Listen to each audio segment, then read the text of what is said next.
नाशिकच्या काठे गल्लीतील वादग्रस्त धार्मिक स्थळ हटवण्याचं काम सुरू आहे।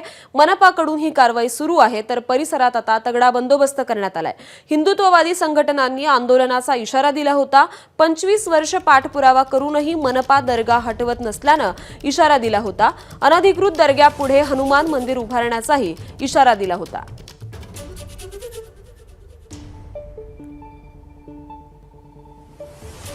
तर नाशिकच्या काठे गल्लीतील वादग्रस्त धार्मिक स्थळ हटवण्याचं काम आता सुरू आहे आणि या संदर्भात आता हिंदुत्ववादी संघटनांनी आधीच आंदोलनाचा इशारा दिला होता। 25 वर्ष पाठपुरावा करूनही मनपा दर्गा हटवत नसल्याचं प्रकरण होतं आणि अनधिकृत दर्ग्यापुढे हनुमान मंदिर उभारण्याचाही हिंदुत्ववादी संघटनांनी इशारा दिला होता।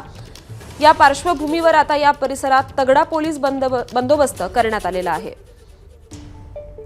तर महानगरपालिकेकडून आता वादग्रस्त धार्मिक स्थळावर कारवाई सुरू आहे आणि त्यामुळे परिसरात पोलिसांचा तगडा बंदोबस्त केलेला आहे। नाशिकच्या काठे गल्लीतील हे प्रकरण वादग्रस्त धार्मिक स्थळ हटवण्याचं काम आता महानगरपालिकेकडून सुरू करण्यात आलेलं आहे।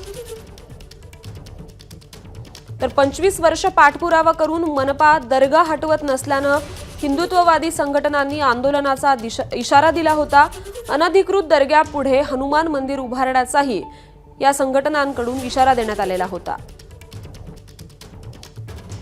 नाशिकमधील काठे गल्लीतील वादग्रस्त धार्मिक स्थळ हटवण्याचं काम आता महानगरपालिकेकडून सुरू आहे आणि या पार्श्वभूमीवर या परिसरात पोलिसांचा तगडा बंदोबस्त करण्यात आलेला आहे। या संदर्भात अधिकचे अपडेट्स देत आहेत आपले प्रतिनिधी मुकुल कुलकर्णी। मुकुल,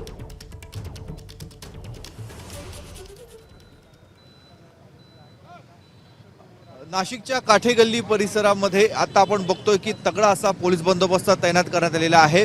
एक धार्मिक स्थळ होतं, मात्र ते अनधिकृत असल्याचा हिंदुत्ववादी संघटनांचा आरोप होता। महापालिकेला वारंवार तक्रार करून देखील कुठल्याही स्वरूपाची कारवाई होत नाही, त्यामुळे सकल हिंदू संघटनांच्या माध्यमातून आज आंदोलनाचा इशारा देण्यात आलेला होता। मात्र त्यापूर्वीच महापालिका प्रशासनाने पोलीस बंदोबस्तामध्ये अनधिकृत धार्मिक स्थळावर कारवाई करण्यास सुरुवात केलेली आहे। आपण बघतोय जी पोलिसांची गाडी दिसत आहे त्याच्या मागच्या बाजूला हे काम सुरू झालेलं आहे, हटवण्याचं काम सुरू झालंय। मात्र त्या धार्मिक स्थळाच्या दिशेने जाणारे जेवढे रस्ते असतील, छोटे छोटे गल्ले असतील, मोठे रस्ते असतील, सर्वच्या सर्व बंद करण्यात आलेले आहेत। सर्वत्र बॅरिकेडिंग लावण्यात आलेलं आहे। आज ह्याच परिसरामध्ये म्हणजे साधारणतः 1.5 ते 2 किलोमीटरच्या परिसरामध्ये 1,500हून अधिक पोलिसांचा बंदोबस्त हा तैनात करण्यात आलेला आहे। त्यामध्ये पोलीस आयुक्तांसह 4ही पोलीस उपायुक्त, सहाय्यक पोलीस आयुक्त यांच्यासह रॅपिड ॲक्शन फोर्स आहे, दंगा नियंत्रण पथक आहे, राज्य राखीव दल असे सर्वच पोलिसांच्या यंत्रणा तैनात करण्यात आलेल्या आहेत। त्यामुळे कुठल्याही परिस्थितीमध्ये तणाव होऊ नये याची खबरदारी पोलिसांच्या माध्यमातून घेतली जात आहे आणि नागरिकांना, विशेषतः नागरिकांना आतमध्ये जाण्यास पूर्णपणे मज्जाव करण्यात आलेला आहे। साधारणतः 1 ते 2 तास अजून ही कारवाई चालू राहणार आहे। त्यामुळे आता यानंतर जे आंदोलक इथे येऊन आंदोलन करणार होते त्यांची नेमकी काय भूमिका राहणार आहे हे बघणं अत्यंत महत्त्वाचं आहे। धन्यवाद मुकुल, आपण दिलेल्या सविस्तर माहितीसाठी। एबीपी माझा, उघडा डोळे बघा नीट।